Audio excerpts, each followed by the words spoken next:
Almost 60 years ago, there were two friends of mine that started learning about the church and about the Sabbath. And they didn't know that there was a church in the state that they lived in, but they were trying to put together the information that they were getting from literature. And one day, the husband said, wife, he says, I have got to tell you that I've been doing some important reading, and we are to keep the Sabbath.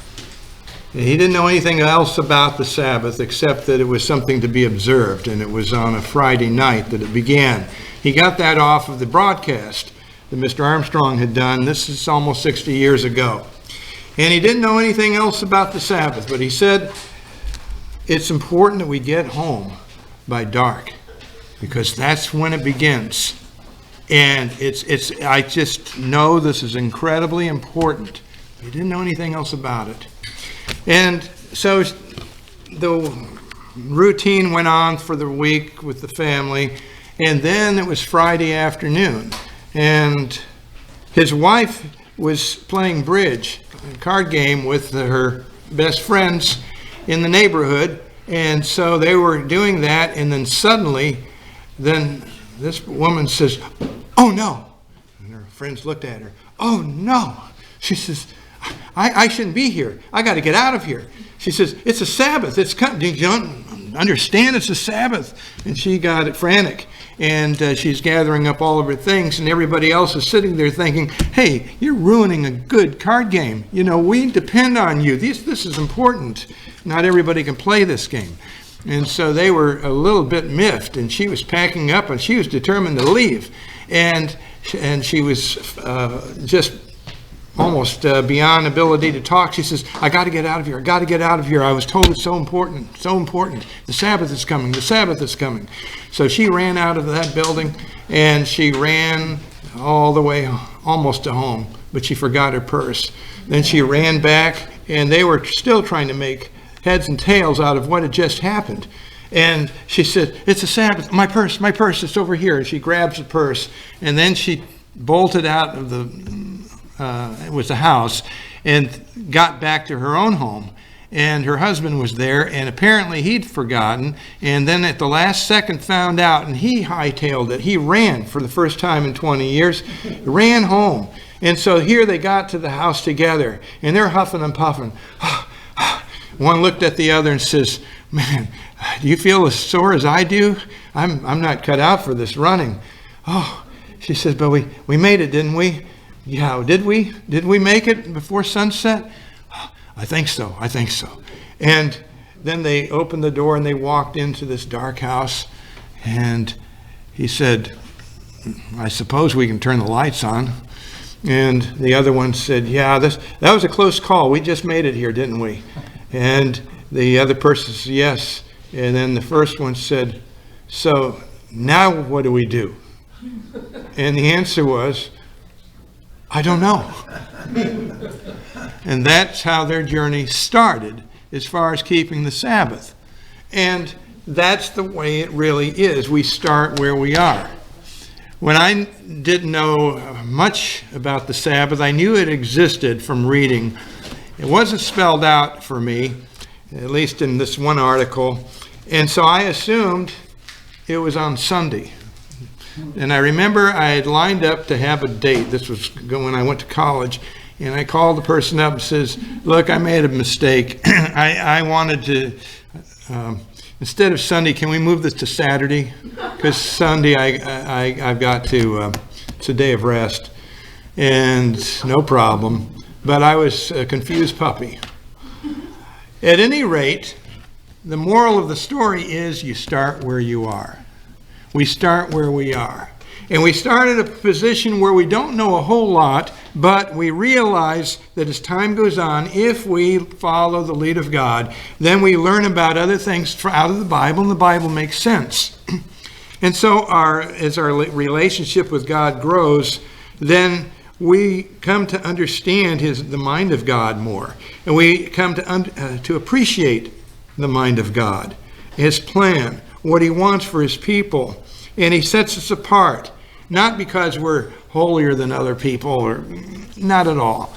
Out of mercy and patience, God calls us, and he helps us to understand the Bible, understand his way of life, understand the importance of being respectful to the great God of the universe. I hope that your relationship with God has grown, and I hope that mine can grow immensely.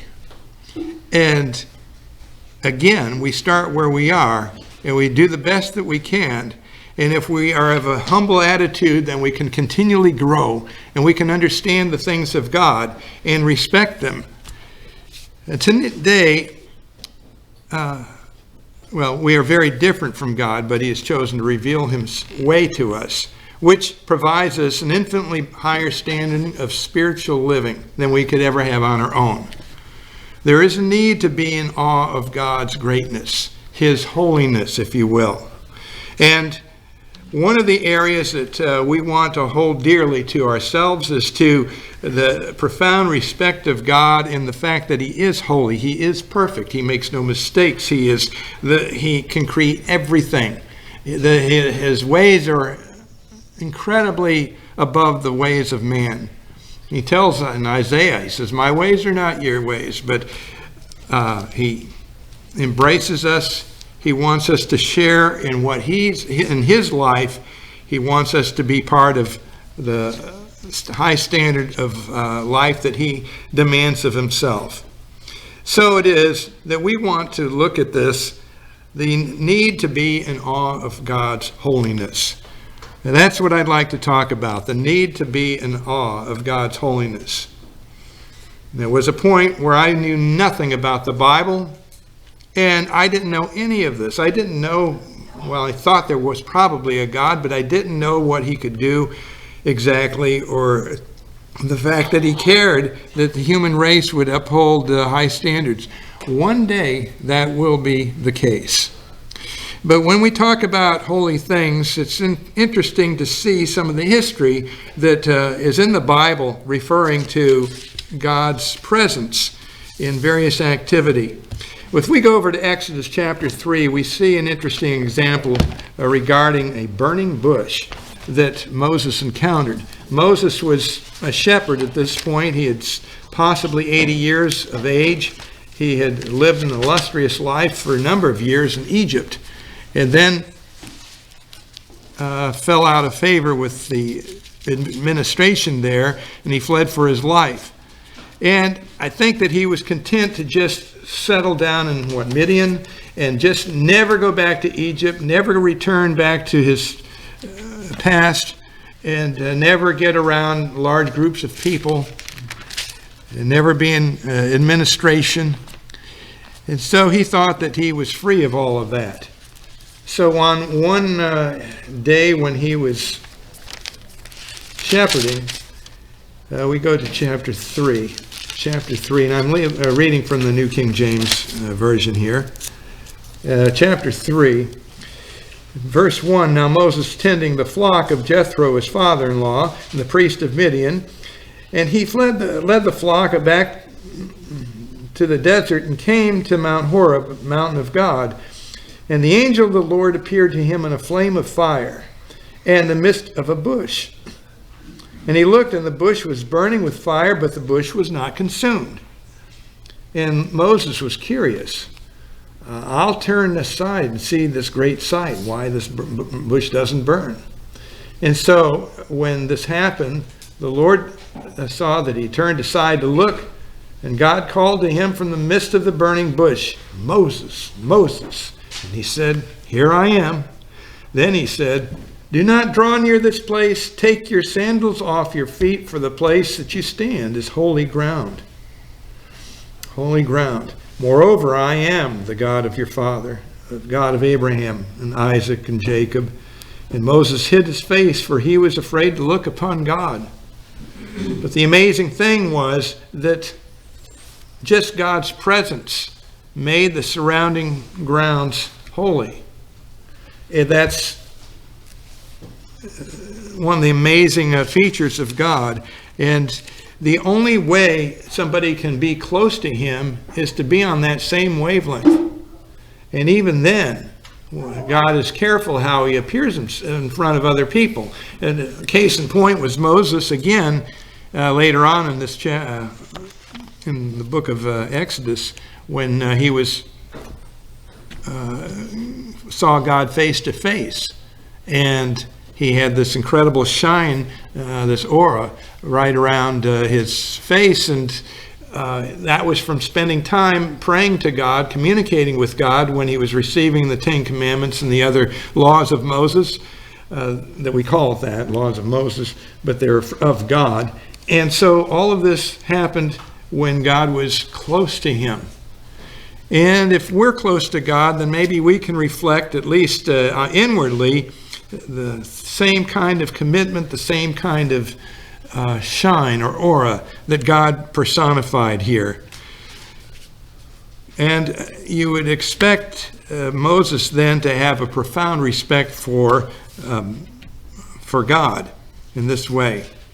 Ironically, I'll just quote, I think it's in chapter 7 of Exodus, when Pharaoh was first approached, or chapter 5, when Pharaoh was first approached by Moses and Aaron about letting my people go, Pharaoh leaned over and said, "Who is this God of Moses that I have to bow down to, basically, and let the people go?" That's a paraphrase. But he was not impressed. Pharaoh thought, this is a challenge to my kingdom. And he had nothing but contempt for the God of Moses. But those that are close to God will reflect the thinking of God. Those that are close to God don't scramble like what the people did in the introduction of this message, where they didn't understand a whole lot and wondered if, in fact, the Sabbath and God's way of life was restrictive. So Pharaoh didn't have any interest in listening to the great God. And at one point, the women that were playing the bridge game, the card game, perhaps said, "Who is this God of hers anyway that I have to abandon my bridge playing partners in order to follow God?" What does it mean to be holy? Well, we know God is holy, but human beings can be considered in the sight of God to be holy. When I ask, what does it mean to be holy? Holiness is represented by the following adjectives: being saintly, sacred, consecrated, revered, reverenced, being devout, being pious, being virtuous, being perfect, sinless, venerated, hallowed. That is a powerful description of God, and yet God is so great, we can't put him in a box. We can't come up with one title that really encapsulates all of his character. He is brilliant. He is able to do things that no one else can do. And he is holy. That means he never makes mistakes. He is love. He is perfection. The fruits of God's Spirit, he exemplifies. God's presence makes a thing holy. And God revealed just a fraction of his power and his brilliance to Moses and to the Egyptians with the 10 plagues. They came out of Egypt. And that was a powerful representation of the power of God, and yet that's nothing compared to what God can do. He can create an entire universe and has done so. So it's amazing that with just a fraction of his brilliance, he was able to effectuate the 10 plagues of Egypt, the crossing of the Red Sea, the divine interventions when there was no water to drink or no food to eat. And unfortunately, we know that the tribes of Israel stagnated and retrogressed in those 40 years of wandering in the desert, in spite of God's constant intervention, in spite of the miracles in the desert. And, that doesn't last forever. God will not put up with rebellion forever. There is a day of reckoning. Now, there's a case where in Solomon's time, when Solomon built this tent with God's help and David's help, he built the temple that was going to be dedicated to the priesthood. And so this was a very significant time. Now, God is so great, you can't fit him in a box. But a part of God's presence was there at the dedication of the temple. The temple that had the two inner rooms. One is called the Holy Room, and the one in the back, the Holy of Holies. The high priest, Aaron, once a year would go into the Holy of Holies in order to burn incense and to be an atonement for the sins of the people. No one else was allowed to go in. If somebody else were to go into the Holy of Holies, that person would have been killed instantly. There was a time when Aaron's two sons, Nadab and Abihu, did not honor the law of Moses and handle the activity at the tabernacle the way that they were supposed to. And they offered, it says in King James, strange fire. I think this is in Leviticus 10. But strange fire that they offered simply meant fire that was not from the altar. It was from the outside of the camp. And they thought, well, that's good enough. We don't have to continually have a perpetual eternal flame right there at the tabernacle. Well, they did. They were supposed to. They got the other fire, referred to as strange fire in King James parlance, and they were killed instantly by God. They violated something that was incredibly holy, and so that was not to be.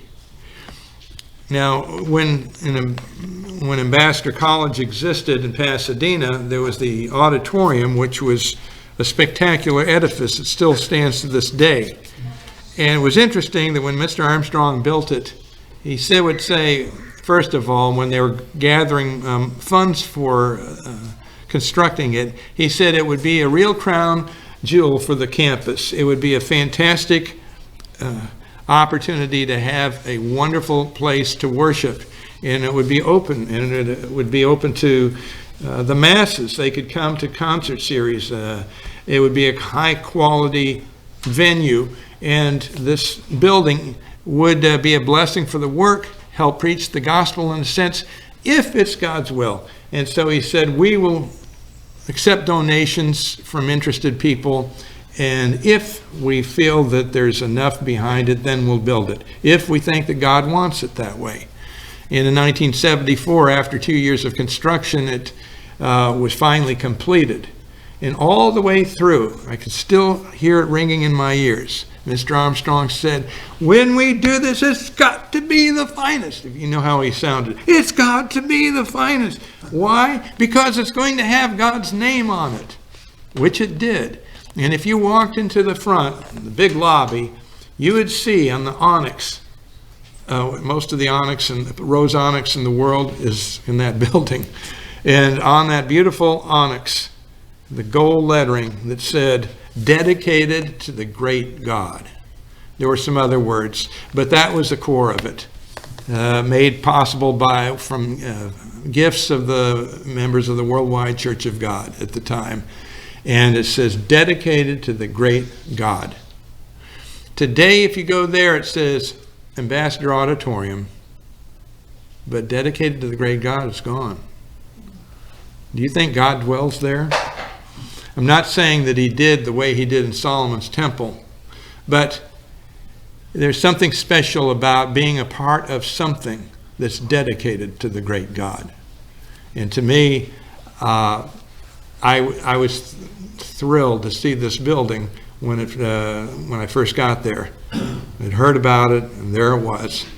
And I find it interesting that other people in the past, especially when the AICF concert series was underway, that such musicians and other people like Vladimir Horowitz, Arthur Rubinstein, others like Lucille Ball, these people all came on campus and they all performed.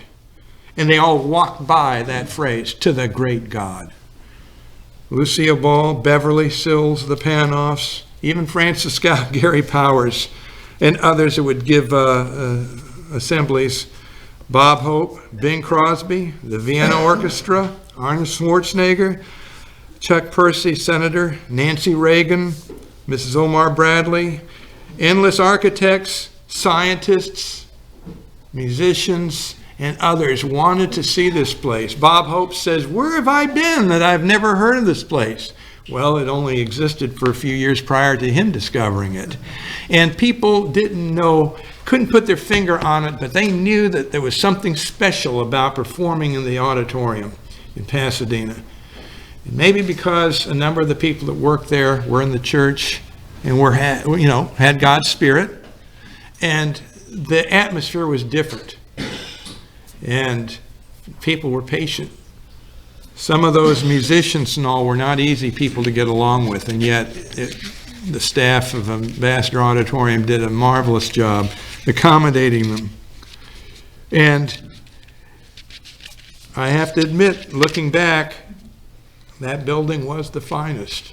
And it was recognized that way in Southern California, even among music groups that were supporting other organizations like the Dorothy Chandler Pavilion that had famous world renowned artists come to perform. In a sense, they were a little bit jealous because Ambassador Auditorium was the finest, and most people understood that. And it was because of character, because of dedication. It wasn't Armstrong extravagance. Some might bitterly claim that, but it was what other people chose to donate to make this building what it was.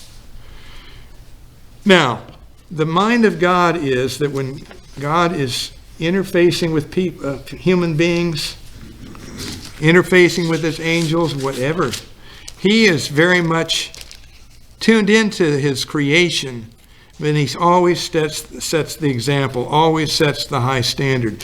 And when he inspired Moses to collect God's thoughts on how to build the tabernacle, when they were in the wilderness, the tabernacle that would follow them, they would roll it out, set it up. Then if the pillar of light moved to another location, they would pack it up and move it. And again, the materials had to be the finest. There was gold and silver that was used for the tabernacle and tapestry. It was gorgeous. And they had the funds to buy or whatever they needed from when they left Egypt, or ask God for his help to provide. At any rate, in Exodus 28. Exodus 28.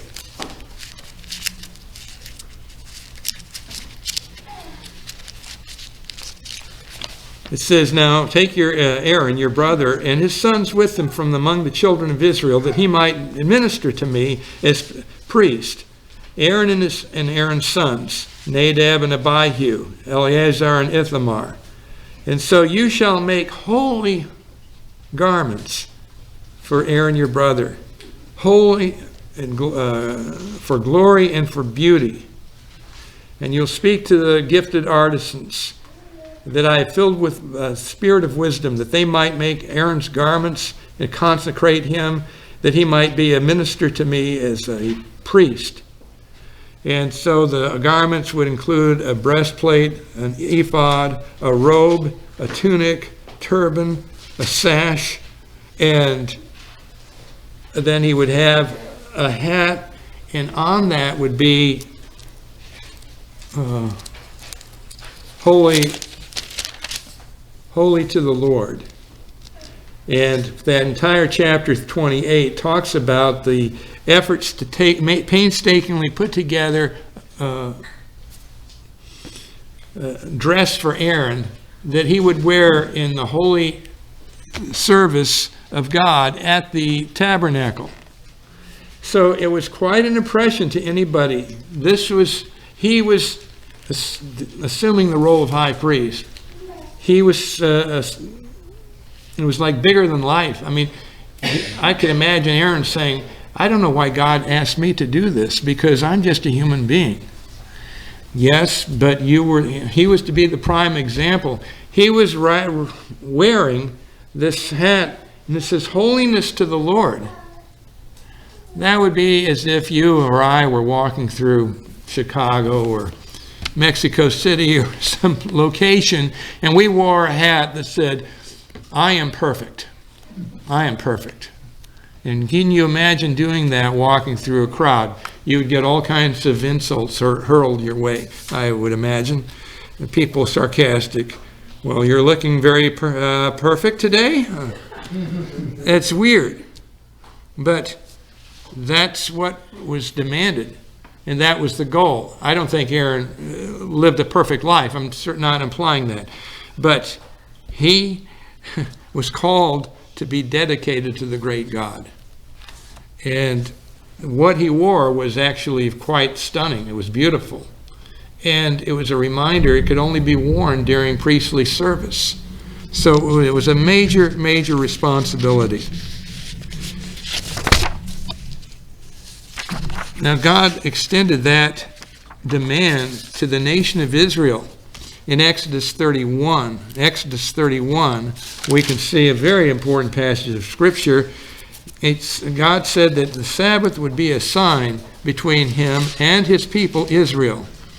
It's interesting that he says in Deuteronomy, I chose Israel not because they were the greatest, not because they were the smartest, but because they were the least of all people. In chapter 31 and verse 13,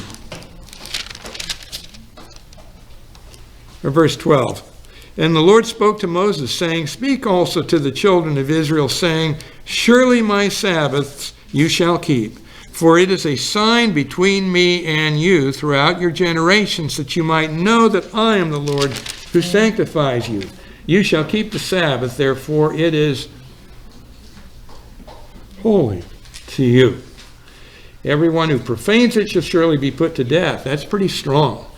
"And whoever does any work on it, that person shall be cut off from his people." You might think, well, wait a minute, we haul in things here. Isn't that work? Driving to church services? That can be work. Yes, but it is a contribution to the greater need, which is for us to be rejuvenated by coming in the presence of God. And when we come into a building like this, it's an ordinary building most of the week, but for the time we're here, when we are in worship to God, it takes on a very special role, just like the auditorium did, just like the tabernacle in the wilderness under Moses did.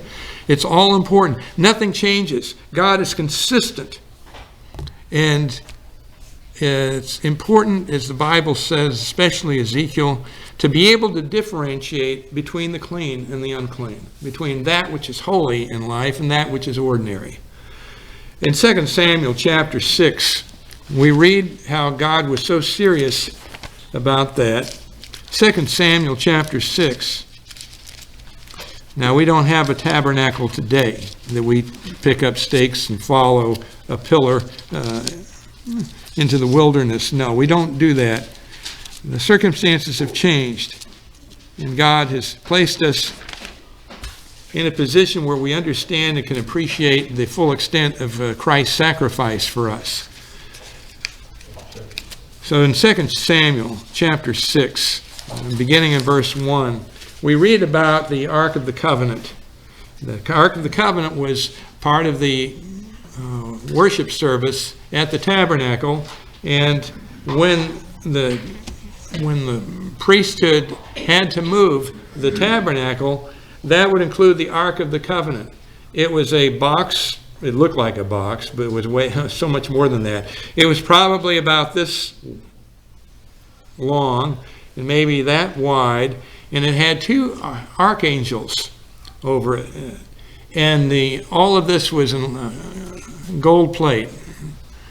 And it was considered, these were holy accoutrements. They were for a holy purpose. And anyway, they would have to transport the ark from place to place. And the way that was done, you were not allowed to touch the ark. If you did, you could die. So when it was designed like a box, and on the top there would be rings that would be attached to box, I will say. And then the priesthood could carry it. They would take poles and run it through all of these different rings. It would almost look like a shower curtain. Sometimes if you have a curtain, you might have rings that hold it up. Anyway, the priesthood would carry the ark and might have the poles resting on their shoulder, and they would never touch the ark, but there would be a row on each side. Again, if you think of funerals and the casket, you've got different people on each side holding it up. But no human was to touch the Ark of the Covenant. It was holy. And we were, by comparison, we're imperfect. So in chapter 6 here, it says, during the time of King David, again David gathered all the choice men of Israel, 30,000. And David arose and went with all the people who were with him from Baal Judah to bring up the ark of God, who was called by the name the Lord of Hosts, who dwells between the cherub. And so that was the thinking, that the one who became Jesus Christ, the God of the Old Testament, would be able to sit on the ark and have the two angels above him. Some have wondered if there was a third angel that represented Lucifer on the top, that there might have been three archangels initially in the beginning. Well, we know that Satan is certainly not part of the throne room of God or the replica of it in the book of Exodus on the earth. But here, verse 1 of 2 Samuel 6, David gathered all the choice men of Israel, 30,000, went with the people there to bring up the ark of God. And this was going to be an exciting time. Everybody was in a festive mood. The problem was they were very unfamiliar with the specific instructions that God had given on how to transport the ark. Verse 3, so they set the ark of God on a new cart and brought it out of the house of Abinadab, which was on the hill. And there's a hill where the sons of Abinadab, they drove the new cart. And they brought it out from the house of Abinadab, which was on the hill, accompanying the ark of God.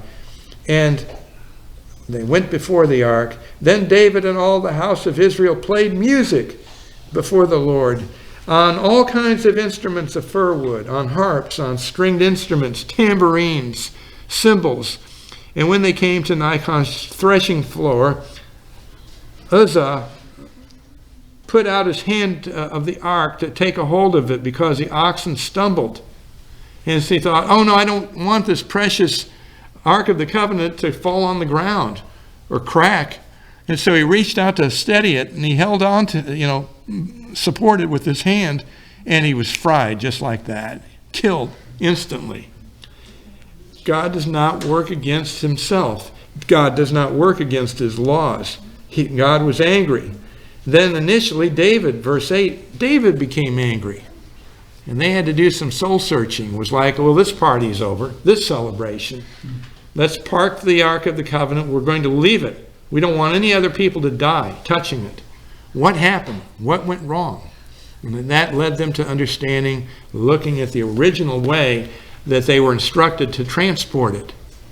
So what may seem holy and special to God may not seem so important to somebody like Uzzah, but it is. It's interesting how, more than interesting, unfortunate how various euphemisms can be used that insult God, and they're euphemisms based on very, very sacred worship servicing. For example, the phrase, holy cow. People might say, oh, holy cow, instead of something else. Well, cattle were sacrificed at the tabernacle, and that was done as a challenge to the people. They had to be focused. They had to have these animal sacrifices. And for somebody to say holy cow or holy smokes, it's the same thing. It cheapens what is holy. Now, if we think back to when we were called into God's way of life, we probably knew very little. I know that that was certainly true for myself. But by spending time with God in prayer, as we do, on our own, and in worship services together, then we realize that we have a deeper relationship with God. And we can be humbled that God chose to call us. But he indicates through his laws that we are to live to a high standard, which is impossible of and by ourselves. We need God's help to do it. We need the sacrifice of Christ to be applied to our sins. We sin too frequently. And we ask God to forgive us. We keep Passover every year. And we are thankful that he separates our sins as far as the east is from the west. So he's very much concerned about our welfare, and he wants us to make it. He wants us to be successful. And if we humble ourselves, we can have his blessing. And that's tremendously exciting. It's amazing how people want to recreate God in their image. And they minimize the greatness of God by doing that. I know that when I've visited some people, or people have shown some interest in God, they look for it to be like Outback Steakhouse. There really isn't an Outback Steakhouse Church of God. But I sometimes wonder when I visit with people, not brethren, but not any of you, but people that have just the slightest awareness of the existence of the Church of God. And they like an atmosphere where it's no rules, just right. No rules, just right. And that can appeal. You know, see, if I want to recreate God in my image, which I don't, but there's that tendency. You know, I like rock music, therefore I think God has a rock group up in heaven. You know, that's recreating God in one's own image. I think that some people say you shouldn't do X, Y, and Z, but I really want to. So, you know, if God were on the earth, he would be doing X, Y, and Z. So I think it's okay. It's like one famous person who comes here, I won't give his name, but he plays violin, and his initials are IV. I can remember when he was 2 years of age, it was darling. He said, Mom, can I have a cookie? No. Dad, can I have a cookie? No. Hey, Ivan, can I have a cookie? Okay. And so that's the way what makes that funny is we do that. We do that. We can recreate things in our image. If I want the loosey-goosey Church of God, then, you know, I create that. And some people think, well, yeah, you just shop around, and then you get the right fit for you. Well, this clothes me right. You know, I feel better here. Well, no. Now I will reveal a confession here, and you don't have to do this if you don't want to. Hang on to your chair. When on those few occasions because of COVID where I had to stay home, I wore a suit, coat, and tie. Does that make me better than other people? No. Who am I in this world? Just a little piece of dust. But when we come before God, and I'm not saying that we don't think that here, but we're coming into a presence. His presence makes something holy. When it says in Deuteronomy that we're going to, keep the Feast of Tabernacles, Deuteronomy 16, in a place that he should choose. Once he's chosen it, you can go there and you can think, well, let's say I've been to Panama City before. I've seen the commercial side of it. It's a nice beach town. It's just another beach town. No, it's more than that. For those hours that God is there. God's presence. We can't see it, but at least part of it is there. Some of it is with other groups. I'm not a spirit being. I can't tell you how he's able to sustain, keep track of everybody, and have a presence in these places, but he does. And when we are at a feast, or if we are giving at a holy assembly like this is, God's presence is there. We pray for that in our worship, and it's a profound blessing. It's a profound blessing. You know, it says in Genesis 4 and verse 9, when Cain actually killed his brother, you know, he was saying in a surly way to God, he says, "Am I my brother's keeper?" And the word for keep, or keeper, or keep, is the same word is used in Exodus 31 about keep the Sabbath, or in the book of Exodus, keeping the Sabbath. That's important. And, you know, Cain should have actively looked out for his brother, loved his brother, helped his brother, made sure that all the needs were taken care of. Just the total opposite of what he did. And by doing all of that, he would be keeping his brother. So it's a responsibility, like keeping the Sabbath is a responsibility. One of the things that's overlooked a lot of times is preparation day.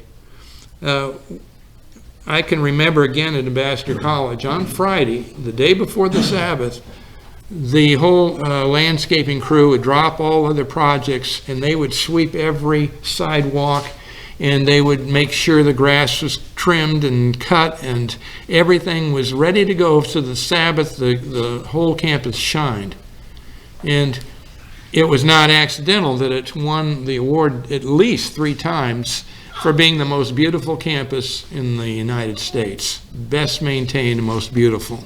And had it made some other applications in other years, I think it could have almost perpetually be given that award. But the preparation day is what made that sparkle. In our lives, we are so busy. And especially before being married, when I'd have to make what I ate, my preparation actually started Thursday night. But Friday is a day of preparation. It's also a day of work. It's a day of a lot of things. It's a day where all the other things you couldn't get done spilled over to the next day, and now it's Friday. And so it's a challenge. It can be a major challenge to be able to juggle all of that and still have everything ready to go by the time it's Sabbath. Usually we have quality meals to share them with others or by ourselves. We make an effort. We make a distinction. This is a different day. It's a day for quality. It's a day for reflection. It's a day for rejuvenation spiritually. And so I find that we get out of the Sabbath what we put into it, what we invest into it. Shine shoes, pressed pants, laying out clothing ahead of time, food heated up as much as possible beforehand, before sunset, yard cleanup. No, these are all challenging things. And when you're able to do that, you think, oh, how did I survive in the rat race all those years when I didn't have a distinct time to stop and rest, rejuvenate, recharge spiritually, and be ready to take on the next week and to take on the various challenges. In Isaiah 58 is a very interesting statement, and I want to contrast that with the Hebrews. Isaiah 58 and verse 13. It says, if you turn away your foot, just remember that phrase, away your foot. If you turn away your foot from the Sabbath, from doing your pleasure on my holy day, and calling a Sabbath a delight, the holy day of the Lord honorable, and shall honor him, and not doing your own ways, not finding your own pleasure, not speaking your own words. Well, wait a minute, don't we do that on the Sabbath? We have conversations and we enjoy food, wonderful food at times. he's basically saying we're not locked into society, that our rejuvenation is spiritual and it's with God. And it's all pointed in that direction. Verse 14, if that happens, you shall delight yourself in the Lord, and I will cause you to ride on the high hills of the earth, and feed you with the heritage of Jacob your father. The mouth of the Lord has spoken. And that's a guaranteed blessings for those of us that will want to keep his day. And, you know, we grow into that. And if we ask God to help us, then we have more conviction than ever before. Now, in Hebrews chapter 10, Hebrews chapter 10 is a valuable information regarding what we're talking about. In Hebrews 10 and verse 24,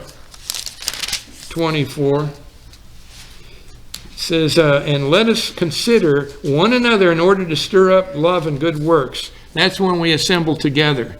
And here we see a reference about assembling on the Sabbath day.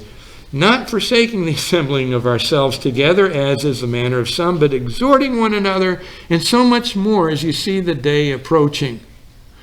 So as we see the Sabbath approach, we are even more excited and more convicted.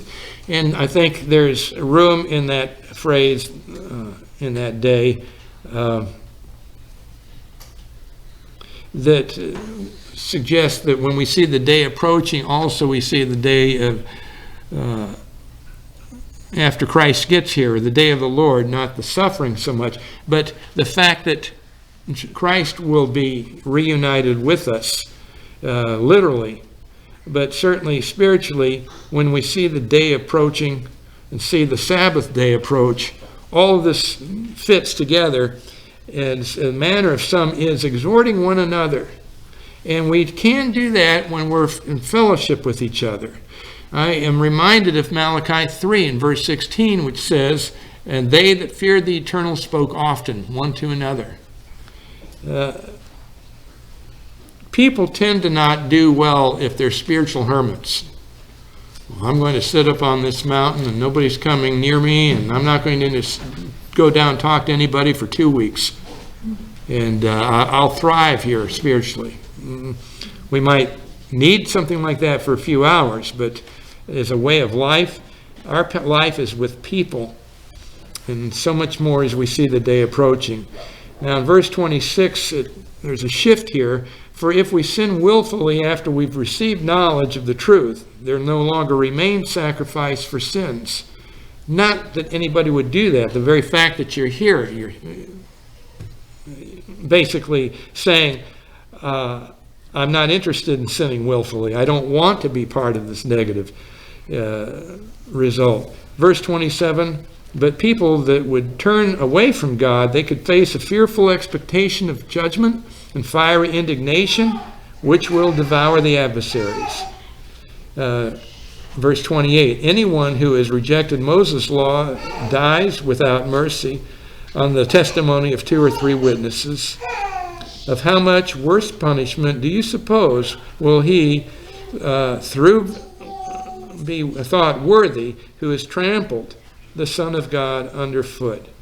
Now, the word trampled here fits in a statement or a concept that is 180 degrees opposite of what we saw in Isaiah 58. In Isaiah 58, God says, whoever turns his foot away from keeping the Sabbath, that would turns its foot away from the routine of life in order to keep the Sabbath, that impresses God. But the opposite condition here in verse 29 is that a person possibly could trample the Son of God underfoot, not literally, but figuratively speaking.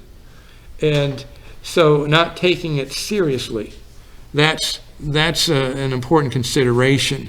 Again, to be able to discern between the clean and the unclean.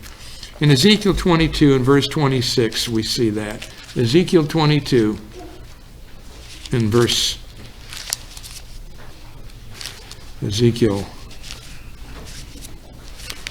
22 and verse 26. And I'll get there. 22, verse 26.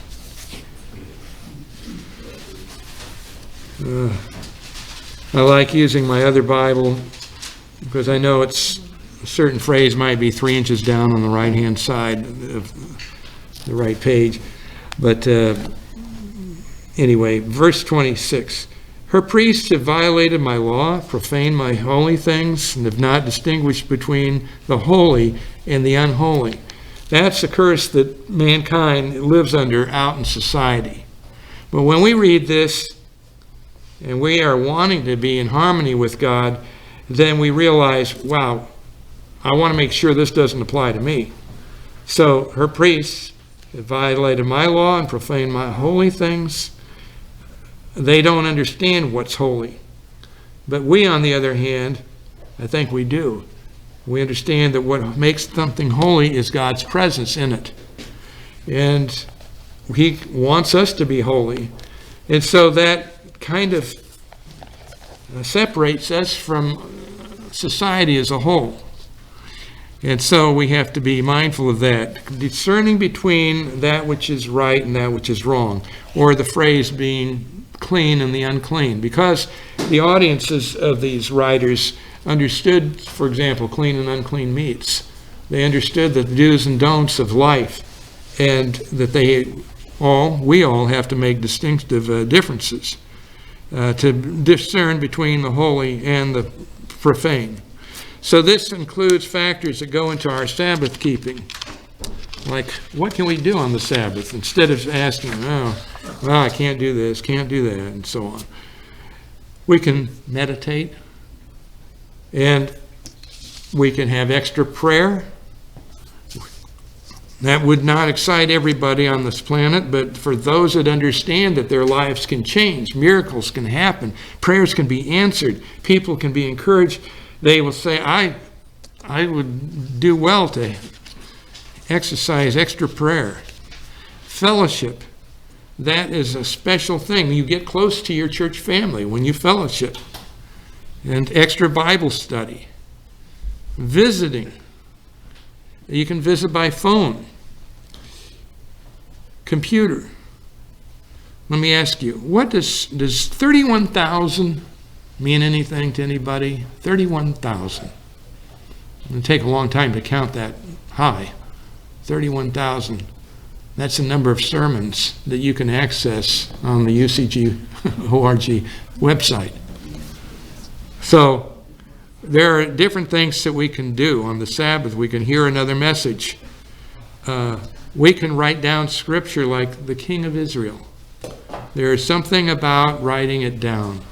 I was amazed when I first became aware of the truth that some of the literature encouraged people to write in for the correspondence course, and when you were doing it, to write the scriptures, because the mind is able to retain that.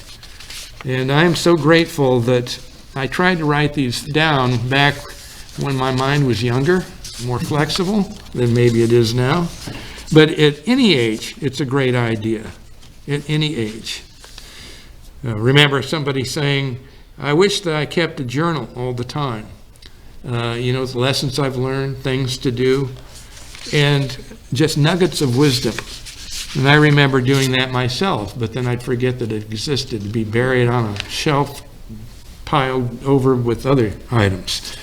So there are things. Now, what can we do locally here to be in keeping with that? Because I know the people here are very, very special. And I think coming here, it's an electric experience as far as being able to share the time with each other. I had sent out a letter about 6 weeks ago, and I'm not going to read it, but just make a few suggestions so that we can maintain these high standards here.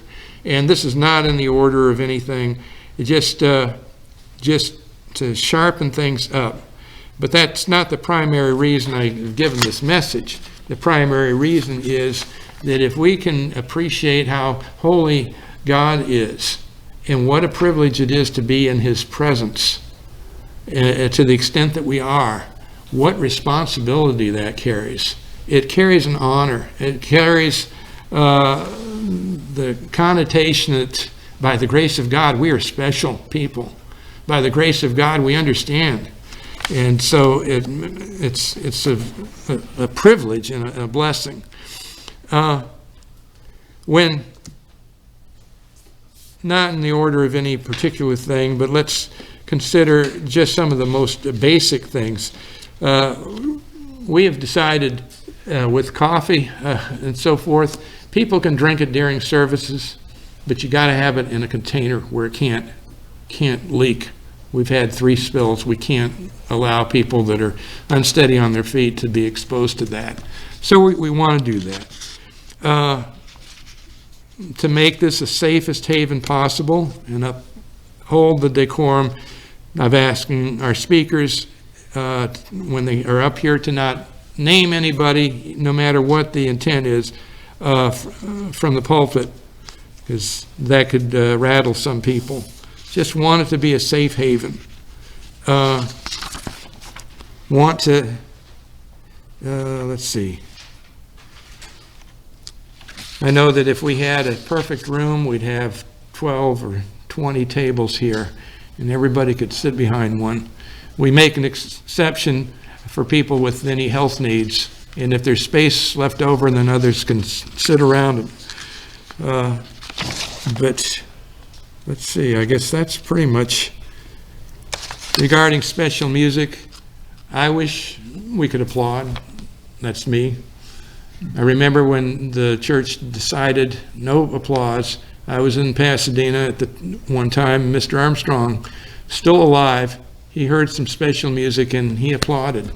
And so afterward, I meandered down, talked to him, and I said, I thought you guys said we're not supposed to do that. So I said, it's with a smile, not an accusation. I said, well, what do we do? And he said, quote, "Oh, I don't know. I just got inspired by it, and I was thankful, and so I applauded." And guess what? When he did, everybody did. So I could see it go back or forth. The biggest reason, I guess, it was frowned on, I can remember the days at the Bayfront Center. We had 12,000 people there, and somebody would sing or perform, and I could see some people in the back that had been talking through the church service, and I don't think they were impressed with the music, but it was a game. If I can slam my book, my Bible, and make a whack noise, I can generate, everybody else will start, all the sheep will start applauding, and maybe I can create this big splash. And so they would do that, and it was disingenuous, not right, but it was what happened. And I think in order to eliminate anything like that, I think that's why the decision was made. But maybe it'll come back. Why do I mention that? Not because my family may participate in it, definitely not that. But I liked it. I like spontaneous enthusiasm. But I understand it's not a life and death issue with me. As I hope it isn't with anybody else. If they change it, they change it. But the whole effort is to be as conservative as God is and as liberal as God is. You know, it takes the wisdom of Solomon to walk down the middle, and it's a challenge. I know that different people, a number of us like to maybe participate with an or an amen or whatever, and that fits in some culture, but I double check with ministerial services, and they don't want us to do that here. And why? It's a distraction for some. For others, they love it. For others, they don't care. It's a small thing, but you know, he that is faithful in that which is little is faithful in that which is much. And it's just part of our ability to be in harmony with each other. And there's more than one way to do things. But I am thrilled that, we have people that all have access to God's Spirit, and we all have the wonderful opportunity to be an even closer family. And, it's true, I think, for all of us. Once people come into our lives, they never leave. They leave footprints on our hearts. And they're special. In the family of God, that's true. You can go to halfway around the world and meet somebody you haven't seen in 20 years, and you can just say, wow, we're picking up where we left off. It seems like it was yesterday. It was 20 years or whatever it was. And that's God's Spirit. That's the way of God. It's just spectacular when you can have that. I want to review here, and then I'll need to conclude. But if we are aware or sensitive to the burning bushes in our lives, that God is interested in making us part of His family, it is more than just words. And we have the opportunity to assemble at least once a week and to share the high standards of living of God's holiness. And it's going to be reflected in our conversation, in our aspirations, in our expectations, anticipations, especially with the feast. That's, within the Holy Day season, we have perhaps a fourth or a third of all the information, the Sabbath services, the instruction, and the fellowship, and the experience of being together that we'll have for the entire year. That all happens in the compressed span of time. So we can take heart in some of these wonderful examples of Moses again. He was able to converse with God face to face. Abraham, called a friend of God over in the book of James. Other people that won God's heart, but this is whom God looks to. And that's in Isaiah 66. Isaiah 66 in verse 2. Maybe some of you have this memorized. Isaiah 66 in verse 2 says, for all those... let's go to verse 1. Heaven is my throne, and earth is my footstool. God says, I created this universe. I can be all over this universe in a split second. I know what people are thinking. My eyes go to and fro throughout the whole earth, seeing whose heart is toward me. He says, heaven is my throne, and earth is my footstool. Where is the house that you will build me? You can't contain God in a tabernacle, although He was willing to manifest part of His holiness there. But He asked, He's such a great God that He can't be confined. And where is this place of my rest? Verse 2, for all those things my hand has made. All those things. Anything that anybody would give to God, God already created it. They already exist.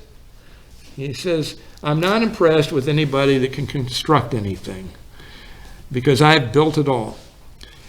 However, this one thing I will look to, on him who is poor, or humble, of a contrite spirit, and who trembles at my word, in awe, not in fear, but in awe.